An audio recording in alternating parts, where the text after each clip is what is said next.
Let's make a bet. Could you possibly guess how many hammers have you got? Around 30, 35.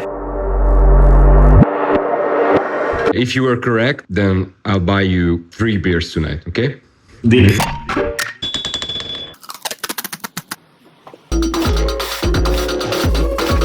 First one. This is it. It's a very small hammer. I made this, I still lived in Hungary when I made it, so it was about 23 years ago, 24. And the handle is from a wood that is from my parents' garden. And I put this ring here, and then I shaped the hammer. And I still use it on a daily basis. It's a very good, very handy tool. I use it for riveting and very small scale forging of iron, silver, and even gold. How old is it?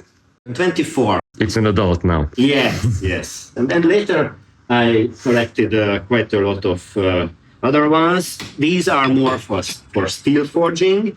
This is a classic ball peen hammer. I really like this. It is much older than this, but it was already old when I took it. This is a German hammer, or a cross peen hammer. Same, smaller version.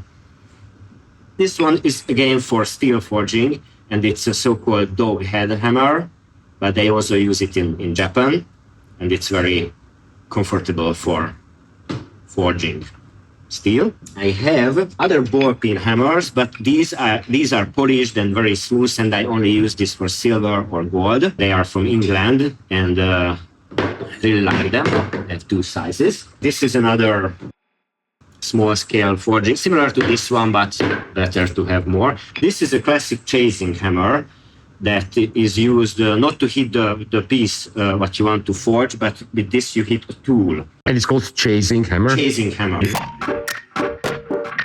This round part works almost as an extra joint on your arm. You use it like this. This is also for steel forging. I found it here, and I think that this was produced in this village back the time when there were blacksmiths here, and you can tell it is handmade, and it is very good steel that I use a lot. One I really like is this one. It used to be a ball peen hammer, a bit like this, but it was broken here. I found it exactly like this with this cracked handle. It really looks like it is going to fall apart after 2 minutes, but I have been using this in the last 20 years now, and it is indestructible. It is perfect. Steel is very, very good quality. So wow. First I thought maybe I make a new handle because it's a bit like this, but then I said, okay, when it breaks, never, it will never break. Other hammers I have, for example, these are texturing hammers. The face of this hammer, it has a pattern like with an angle grinder. I made different crossing lines on it, and if I forge a piece of metal with this, it will transfer onto the surface of the metal, and it makes a very interesting, exciting surface. I have these 2 sizes. These are also chasing hammers, but this is the Japanese style hammer. These 2 are the classic ones. And this one was made by me, and it is kind of a hybrid between the Japanese and the European kind. So it is sort of my invention, but the purpose is the same. And with these, once again, we don't hit the workpiece, but we hit a tool like this towards ourselves. And with this, you can do some very fine, very well-controlled work. I also use it for stone setting. Then I have 2 hammers in which you can change the tip of the hammer.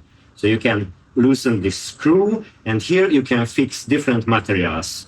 Right now there is a piece of bone in it, so it's a bone hammer. Sometimes I put hardwood in it, sometimes I put copper or even plastic and horn or whatever, depending on the job I have to do. This is similar. Now, talking about the bone hammer and the horn, I have this horn hammer. It is the category of what I call the soft hammers, because sometimes when you work the piece, you don't want to damage it. And then you need the soft hammer, such as the bone hammer, or it can be a wood hammer. In English, we would say a mallet.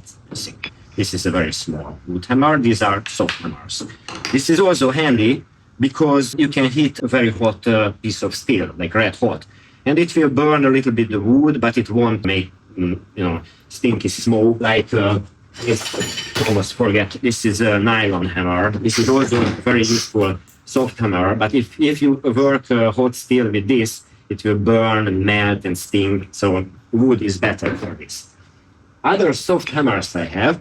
This is an English piece. On one side, it has rawhide or leather rolled up like this.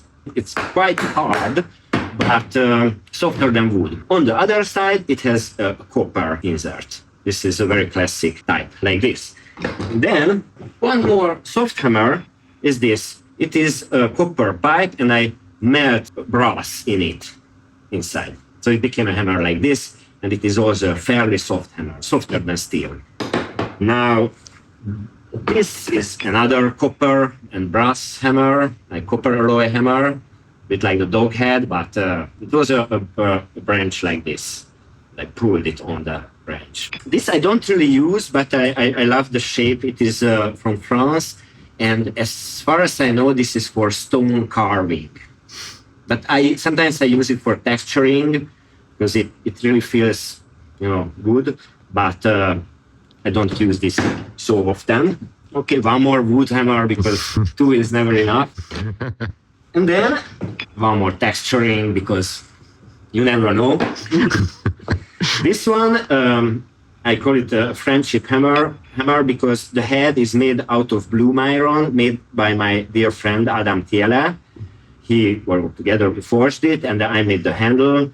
And for me, it means it is about this friendship, and I really admire this guy. So, but again, I don't really use this one. It's more a symbolic piece for me.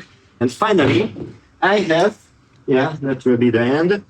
These are my stone hammers that I use lately for my copper forging, this kind of experimental archaeology that I do, where I cold forge copper on stone anvils with stone hammers.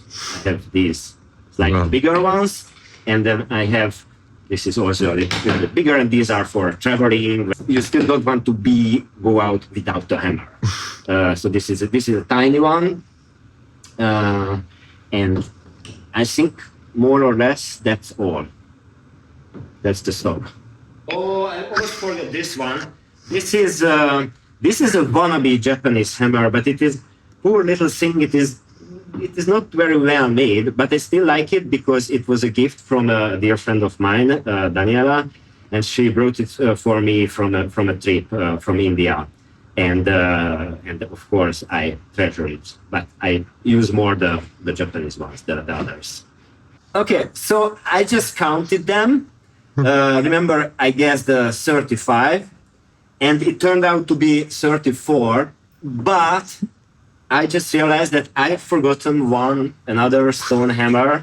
I have similar to these, but to be honest, this is more. I made it for fun because when you take a huge stone like this, it is more sufficient to use them without the handle, just like a stone. Yes. But still, it was fun to make it, and with this, it's 35. So 3 beers. Remember.